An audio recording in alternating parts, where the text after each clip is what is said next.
অধ্যয়ন করে থাকি। আর চতুর্থ বদনে আমি কেবলই এই সারা সৃষ্টি জগৎ পালন করে থাকি। তাই বলো তো নারদ, এক বদনে নাম করে কি কখনো হরি নামের মাহাত্ম্য বলা যায়? তুমি মনে এক কাজ করে দেবর্ষি, দেবাদিদেব মহাদেব সর্বদাই প্রভুর নাম করছে, তার কাছে যাও, তিনি হরি নামের মাহাত্ম্য নিশ্চয়ই বলে দেবেন। হরি বল হরি বল। তাই এবার দেবর্ষি নারদ চলেছেন সেই কৈলাস ধামের অভিমুখে।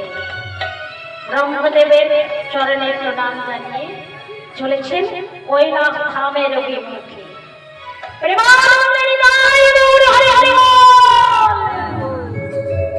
জয় রাধে জয় রাধে।